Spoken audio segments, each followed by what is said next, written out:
Romanos 11:6.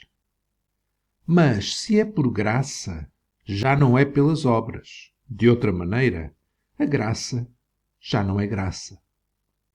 A graça de Deus, é tudo aquilo que vem de Deus e nunca a graça é algo que mereçamos ou possamos adquirir, comprar de Deus. A graça vem livremente da misericórdia, do amor de Deus.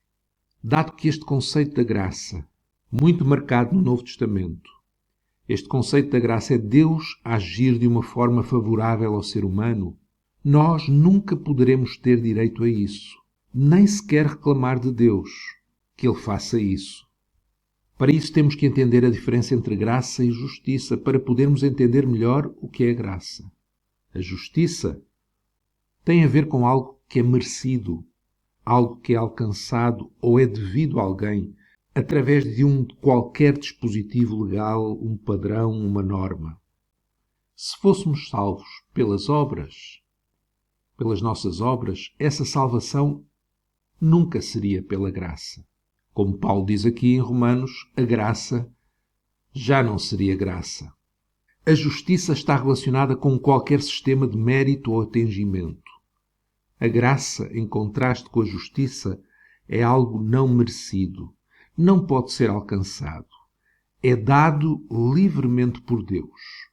Deus nunca pode ser obrigado ou sequer lhe pode ser requerido que Ele seja misericordioso ou gracioso. Isto é, nunca podemos pensar que se eu fizer isto ou aquilo, então a graça de Deus vem sobre mim. Porque se assim fosse, já não seria graça. A graça já não seria graça. É por isso que Deus diz a Moisés: eu terei misericórdia de quem eu tiver misericórdia. A graça é sempre uma prerrogativa divina e nunca uma obrigação de Deus. Deus pode ser gracioso com uma pessoa e não ser com outra. Será sempre uma questão da sua graça para com aquela pessoa. E essa graça para com essa pessoa nunca o obriga a ser gracioso com a outra pessoa. O que acontece na nossa mente é que, no nosso ponto de vista, de acordo com os nossos conceitos, se Deus é gracioso com uma determinada pessoa, Ele tem que ser gracioso também com outra pessoa. Isto porque achamos que Deus deu a sua graça mediante um qualquer padrão, um qualquer critério. Mas se fosse assim, a graça já não seria graça. Seria justiça. Foi isso que Deus disse a Moisés.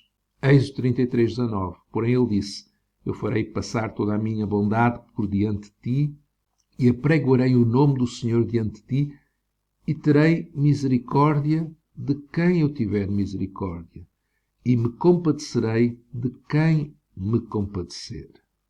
O apóstolo Paulo, em Romanos 9:15, faz referência a este texto, pois dizia Moisés: compadecer-me-ei de quem me compadecer e terei misericórdia de quem eu tiver misericórdia. Sempre que pensamos que Deus nos deve algo, que Ele tem que Ele está obrigado a, fará isto ou aquilo porque, então, se pensarmos por um instante sequer que Deus nos deve, que Ele tem que, Ele é obrigado a, então não estamos mais a pensar em graça. Estamos a pensar em justiça. Quando pensamos e falamos sobre graça, não estamos a falar sobre uma obrigação, sobre justiça, mas estamos a pensar e falar sobre a graça e misericórdia de um Deus soberano. Que nunca ninguém, nenhum de nós, possa querer merecer de Deus alguma coisa. Porque aquilo que nós merecemos, se nós quisermos que Deus nos dê aquilo a que nós temos direito, o que nós temos direito é à justiça, é ao juízo. Mas Deus nos dá de graça a salvação, não pelas obras. De outra maneira, já não seria pela graça.